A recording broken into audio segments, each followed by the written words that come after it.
모닝 브리핑입니다. 전거래 금요일 국내 증시는 ECB 금리 인하 정책에 따라서 전반적인 금리가 좀 안정을 찾으면서 국내 증시 상승을 좀 견인하는 모습이었는데요.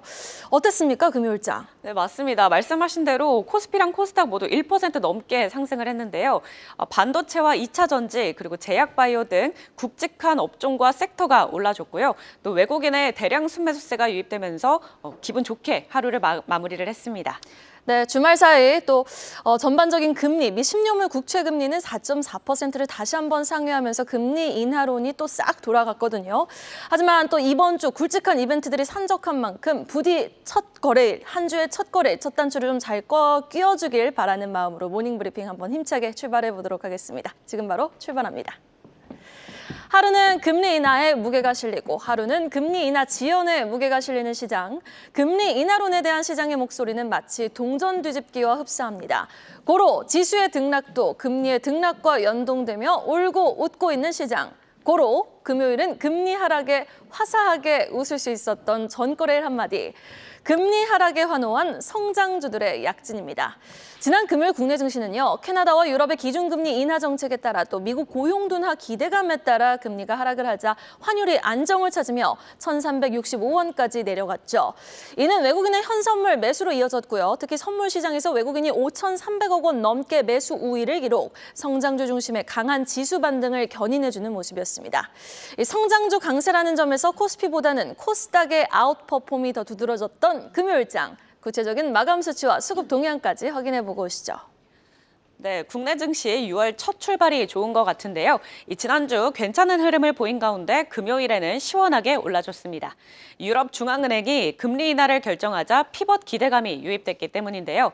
아브레우 박사의 기자회견에 그동안 올랐던 석유가스 테마주는 일제히 하락했지만 반도체와 2차 전지, 금융, 제약바이오주가 올라주면서 지수 상승을 견인했습니다.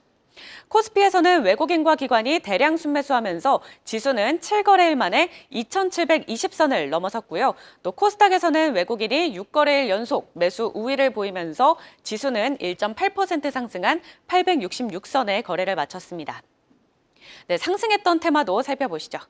전거래일 반도체, 생산, 장비, 부품주, 그리고 HBM이나 3D 랜드 관련주도 모두 강했는데요. SK그룹이 TSMC와 AI 반도체 분야 협력을 강화하기로 했다는 소식에 SK하이닉스는 7% 급등하며 다시 20만 원을 돌파했습니다. 원익 QNC와 PSK홀딩스는 장중 52주 신고가를 경신하면서 모두 15% 강세를 보였습니다. 또 미중 갈등 속에 세계 최대 바이오 행사인 바이오 USA가 막을 내렸죠. 일부 중국 기업이 불참하며 갈등에 불을 지폈지만 그 속에서 국내 기업들이 부각이 됐습니다. 네, 여기서 ST팜은 올 연말에 제2 올리고동이 완성돼 생산 효율성을 늘리고 올리고 CDMO 분야 사업을 확대하겠다고 밝혔는데요. 이에 미국 생물보안법 수혜주로 꼽히는 ST팜이 전거래일에는 15% 강세를 보였습니다.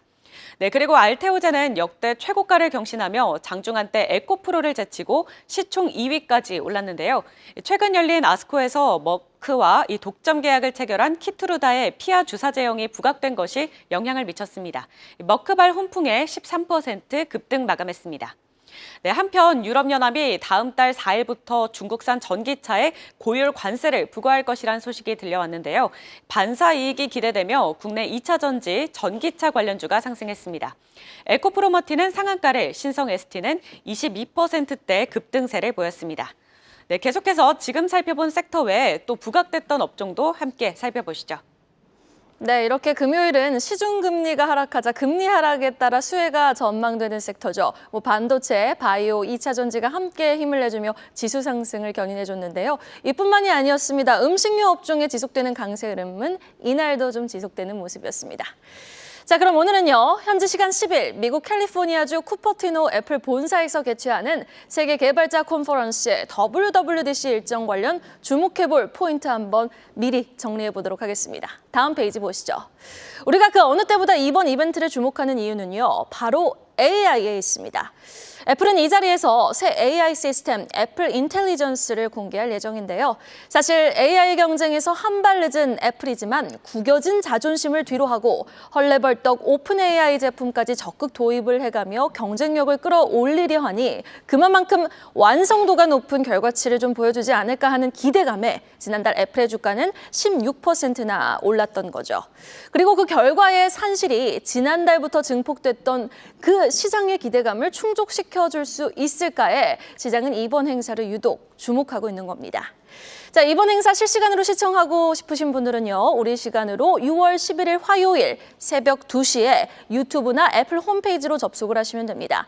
새벽 2시부터 실시간으로 행사의 기조 연설을 들어보실 수 있는데 사실 행사는 우리 시간으로 저녁 7시부터 시작이 되지만 이 기조 연설에서 나올 내용이 향후 주가의 모멘텀으로 작용을 할 수 있는 키워드들이 좀 즐비할 수 있는 시간이 되겠죠.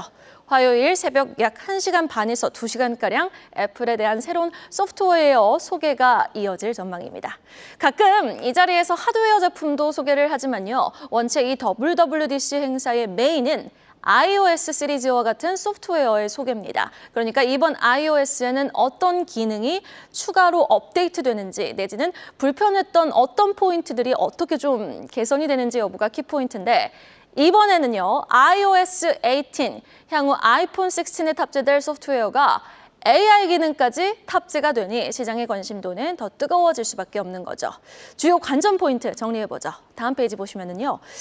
여러분은 약 한 달 전 나온 오픈AI의 챗 GPT-4o 성능이 좀 놀랍지 않으셨습니까? 정말 AI가 본인의 감정을 표현하고 중간에 좀 말도 더듬고 끊고 인간과 대화하는 것에 가까운 실시간 대화 능력이 가능해졌습니다. 이것이 이번에도 다시 좀 재현될 가능성이 큰데요. 챗 GPT와 AI에 결합된 애플 시리. 고로 행사장에선 이런 시리의 시연을 좀 센세이셔널하게 보여준다면 시장은 또 한 번 환호를 할 수 있겠죠.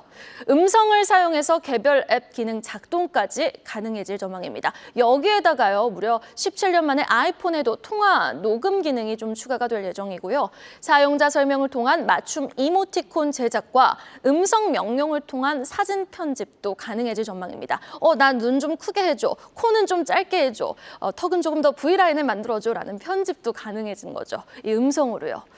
보고 있는 인터넷 페이지의 콘텐츠 요약 또한 가능해질 전망입니다. 물론 아직 발표 전이라 구체적인 내용은 내일 행사 이후 더 확실해지겠지만 대략적으로 이러한 기능들이 공개될 수 있다는 부분을 인지하시고 행사 내용을 보시면 더 도움이 되지 않을까 싶습니다. 자, 그런데요. 빅 이벤트 전 현지 시간 금요일 나온 뉴스에도 우리는 좀 주목을 해볼 필요가 있어 보입니다. 다음 페이지 볼까요? 미국 법무부와 연방규제당국이 AI 주요 업체인 엔비디아와 오픈AI, 마이크로소프트에 대해 반독점법을 위반했는지에 대한 조사에 들어갈 예정이라고 합니다. 사실 이 같은 소식에도 금요일 정규 시장에선 마이크로소프트와 엔비디아의 주가 제한적인 하락세를 보였고요. 애플은 1%나 넘게 상승 마감했습니다. 그래도 이 규제 뉴스가 나온 만큼 우리는 중기적으로 관련 소식들을 계속해서 모니터링하며 향후 주가 전략을 좀 잘 대비해 볼 필요는 있어 보입니다. 계속해서 이번 애플의 WWDC 일정 관련 주목해 볼 수 있는 국내 관련주까지 확인해 보시죠.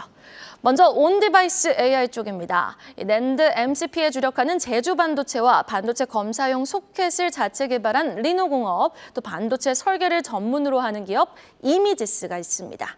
애플 아이폰 관련주도 볼까요? 태성입니다. 폭스콘과의 관계성이 부각되며 금요일 상한가를 기록을 했습니다. 자화전자도 있죠. 아이폰 카메라의 광학식 손떨림 방지를 공급하고 있습니다. 그리고 KB증권이 꼽은 이번 WWDC의 최대 수혜주 LG이노텍도 있는데요. 이번 WWDC에서의 iOS 18 발표로 인공지능 Siri 탑재가 예상되는 아이폰 16. 전 세계적으로 무려 6억 대의 아이폰 교체 수요가 전망되고 있는 가운데 우리는 그 변곡점을 맞이할 이번 주 WWDC 행사에 그 어느 때보다 뜨거운 관심이 쏠리고 있습니다.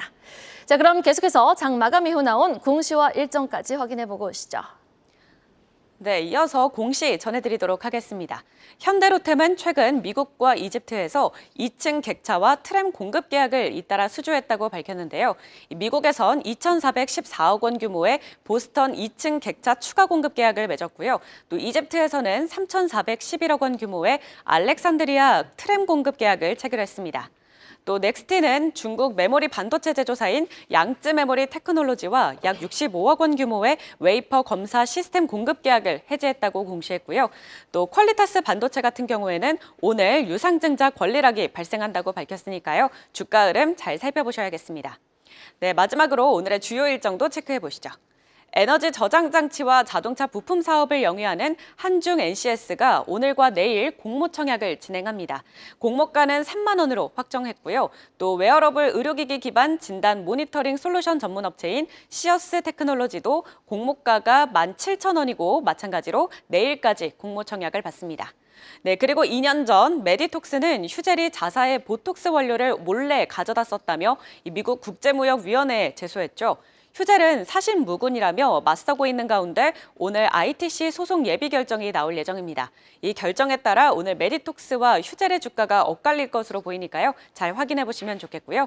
또 그리고 오늘 중국과 대만, 홍콩 증시는 단오절로 휴장하니까요. 이 점도 투자에 참고하시기 바라겠습니다. 네, 지금까지 공시와 일정 정리해 드렸습니다. 주말 사이 북한은 또다시 남쪽을 향해서 오물풍선을 발사했습니다. 모든 근부대는 휴일인 어제에도 비상근무체제를 좀 가동을 했는데요. 그리고 여기에다가 오늘 한미 핵협의 결합회의가 제3차 회의가 예정이 되어 있습니다. 여기에다 또 주말 사이 NDF 여기안을 크게 뛰지 않았습니까? 15원 넘게 올랐습니다. 오늘 국내 증시 방산주들의 변동성 한번 염두에 두시면서 대응해 보시면 어떨까 싶네요. 자, 여러분. 오늘도 부자 되세요. 모닝 브리핑이었습니다.